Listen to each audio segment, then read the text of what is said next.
Avec ce matin Céline Picmal, présidente de Picmal Houghton. Bonjour. Bonjour Augustin. Le chiffre du jour, 11,1 trillions de dollars, c'est l'excès d'épargne cumulé en Chine depuis 2021. Oui, tout à fait Augustin. Je souhaitais en parler ce matin parce qu'effectivement, on parle beaucoup des États-Unis en ce moment. Et il me semblait important de parler de ce pays qui se trouve face aux États-Unis aujourd'hui. Et dans ce pays qui représente quand même quasiment 20% du PIB mondial, vous avez aujourd'hui une accumulation d'épargne de la part des ménages chinois qui représente une cagnotte de 11 trillions de dollars. C'est beaucoup, c'est 3 fois la taille du PIB japonais. C'est l'équivalent de l'ensemble de la cotation boursière à la bourse domestique en Chine aujourd'hui. C'est un montant très important et je souhaitais en parler ce matin parce que il me semble qu'il est tout à fait possible que ce montant d'épargne qui a été accumulé pourrait être dépensé au cours des prochains mois, des prochaines années, ce qui pourrait être un énorme moteur, à mon sens, pour la croissance chinoise. Et si la Chine croît, tout le monde très certainement en profitera à travers la planète, et donc ça me semblait important d'en parler. Jusqu'ici, cette épargne, elle pèse assez peu en fait dans la croissance chinoise. Tout à fait, parce qu'effectivement, la consommation ne représente que 40% du PIB chinois. Le reste vient de l'export, qui représente entre 20 et 30% du PIB chinois, et des dépenses d'investissement. Donc la consommation est un peu le parent pauvre de la croissance chinoise jusqu'à présent.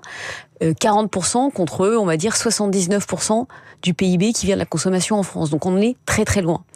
Et ce qui est intéressant de souligner, et c'est pour ça que j'en parle ce matin, c'est que Xi Jinping, au cours des dernières semaines, s'est beaucoup exprimé et a affirmé à plusieurs reprises que la consommation devrait être, selon lui, une priorité nationale. C'est la première fois qu'on a un pouvoir chinois qui parle de la consommation comme étant une priorité nationale. C'est important, c'est la première fois depuis 1949, et comme on le sait, la Chine est une économie dirigée. Donc quand un dirigeant s'exprime, ça a l'importance, il faut s'y attacher. Et encore une fois, il est possible du coup que ces 11 trillions de dollars soient déployés. Et on voit d'ailleurs, depuis quelques mois, les chiffres qui s'améliorent, avec une consommation des ménages, une consommation des entrepreneurs qui repart à la hausse depuis le premier trimestre de l'année 2025, à l'inverse de ce qui se passe aux États-Unis. Et on voit des crédits bancaires qui augmentent de façon spectaculaire sur ce premier trimestre, de façon la plus forte depuis 10 ans. Donc ça peut être quelque chose de très fort, auquel, à mon avis, il faut accorder beaucoup d'importance pour nous tous, Européens notamment. Alors Céline Picmal, ça va changer, mais pour que ça change, il faut le retour de la confiance. En ce moment, c'est pas encore ça en Chine. Effectivement, le grand souci de la Chine au cours des dernières années, ça a été une perte de confiance vis-à-vis du pouvoir.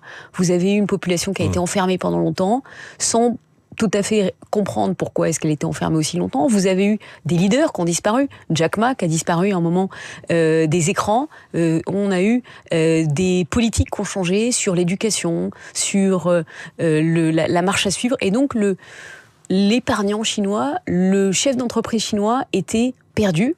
Eh bien là, on a eu les signaux qui ont totalement changé. Comme je le disais à l'instant, Xi Jinping qui parle de la consommation comme étant une priorité politique majeure, numéro 1. Et puis on a eu Jack Ma qui est revenu sur les écrans, notamment à la faveur d'un accueil de la part de Xi Jinping pour tous les entrepreneurs chinois.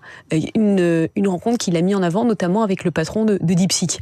Donc les choses évoluent. Et puis sur l'immobilier, qui était le grand problème en Chine, il a là aussi donné des règles beaucoup plus claires, beaucoup plus ouverte, ce qui a permis une stabilisation du marché immobilier chinois, qui était le gros problème au cours des dernières années pour la Chine. Et pour terminer, quelles sont les conséquences pour nous, les Européens ? Alors c'est une conséquence à mon sens positive, parce que on se souvient tous d'Alain Peyrefitte en 73 qui disait « Quand la Chine s'éveillera, le monde tremblera ». Mais aujourd'hui, je me dis, si la Chine consomme, le monde en profitera. Parce que la Chine, c'est donc 1,4 milliard d'habitants, c'est 19%, on va dire, du PIB mondial, comme je le disais tout à l'heure. Ça peut être un poumon pour la croissance mondiale, poumon pour la consommation, et donc pour nos produits que nous produisons ici en Europe. Un nouveau marché. Un nouveau marché, donc il me semble important d'y accorder beaucoup d'importance. Très bien. Merci Céline Picmal, présidente de Picmal Houghton, ce matin dans le chiffre du jour. À 7h15, l'invité des Voix de l'économie sera Xavier Durand, directeur général de Coface, spécialiste de l'assurance crédit pour les entreprises qui cherchent à exporter, à se prémunir d'un défaut de paiement. On va continuer à parler avec lui du commerce mondial. Il est 6h57.